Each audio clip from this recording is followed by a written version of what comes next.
Halo, Assalamualaikum warahmatullahi wabarakatuh. Bertemu kembali dengan Ibu Egal Rahayu, belajar mudah dan gembira. Baik, anak-anakku sekalian, hari ini kita belajar materi kelas 10, bab tentang senang menuntut ilmu dan mengamalkannya.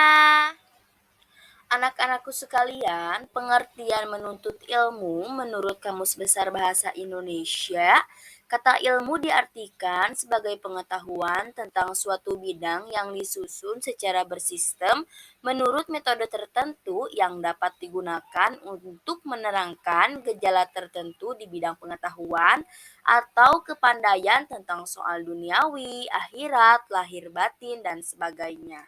Kata ilmu itu sendiri berasal dari bahasa Arab yang berasal dari kata alima ya'lamu ilman. Alima merupakan kata kerja yang artinya mengetahui.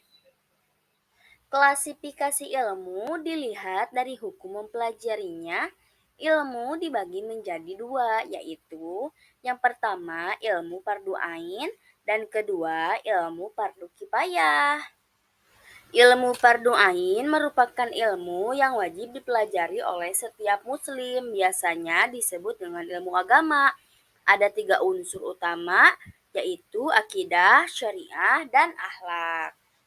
Yang kedua ada ilmu fardu kifayah, adalah ilmu yang apabila sudah ada dari sebagian muslim mempelajarinya, maka sudah gugur kewajiban muslim yang lain. Di antaranya ilmu yang dibutuhkan manusia untuk urusan dunia, yaitu ilmu yang merujuk kepada ilmu-ilmu sains yang diperoleh melalui pengalaman, pengamatan, dan penelitian seperti kedokteran, fisika, kimia, biologi, astronomi, geografi, antropologi, sosiologi, matematika, pertanian, ekonomi, dan lain sebagainya. Selanjutnya ada keutamaan dan kemuliaan menuntut ilmu. Nah, kalian penasaran kan apa aja? Yuk kita lihat di slide selanjutnya.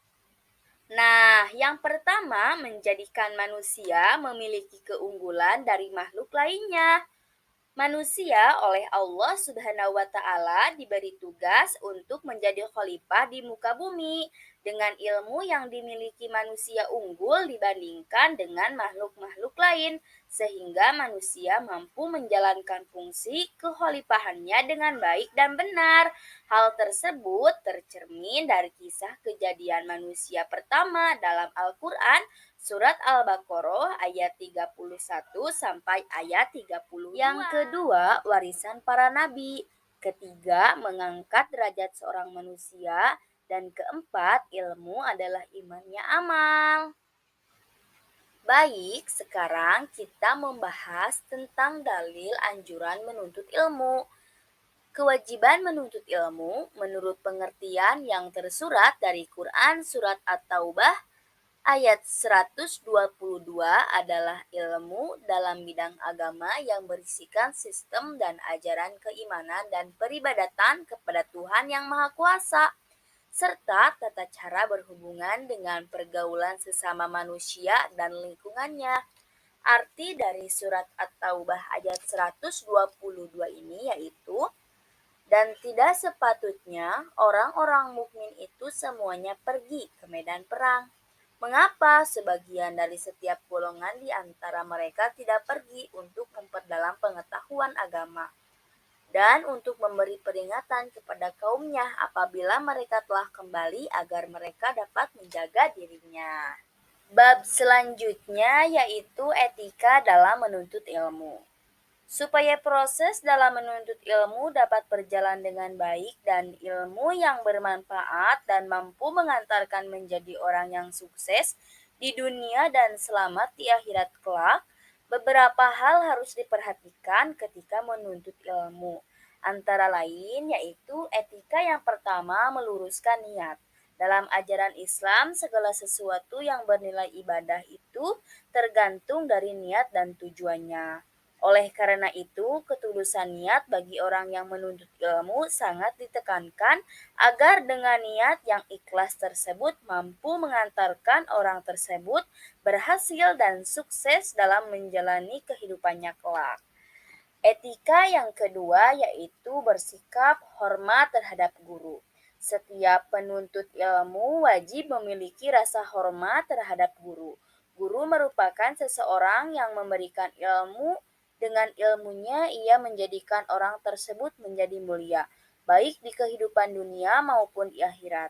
Salah satu cara untuk menghormati guru adalah dengan bersikap sopan dan santun serta memuliakannya, baik ketika masih hidup maupun sudah meninggal dunia. Etika yang ketiga yaitu awali dan akhiri ketika menuntut ilmu dengan berdoa kepada Allah Subhanahu wa taala.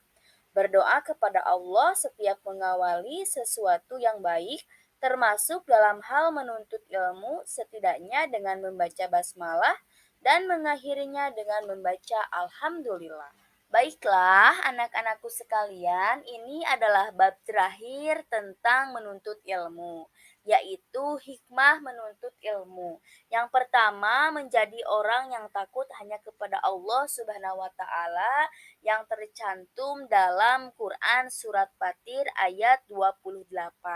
Yang kedua, memudahkan jalannya menuju surga, mendapat ridho malaikat, mendapatkan permintaan ampun dari seluruh makhluk bumi dan menjadi pewaris para nabi.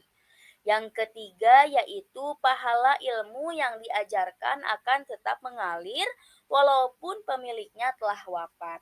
Sebagaimana hadis Nabi yaitu dari hadis riwayat Muslim yang berbunyi, dari sahabat Abu Hurairah dari Rasulullah Shallallahu Alaihi Wasallam bersabda, apabila anak Adam meninggal dunia maka terputuslah amalnya, kecuali amal dari tiga ini. Yang pertama sedekah jariah, yang kedua ilmu yang bermanfaat, dan ketiga anak yang soleh yang mendoakannya.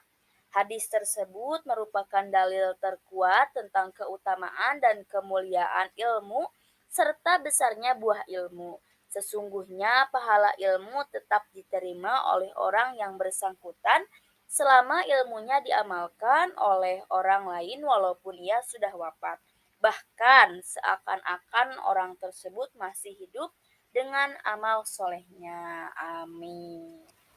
Baik anak-anakku sekalian, mungkin sekian materi yang telah Ibu sampaikan. Semoga bermanfaat untuk kita semua, apalagi ini tentang menuntut ilmu. Mungkin sekian dari Ibu. Assalamualaikum warahmatullahi wabarakatuh.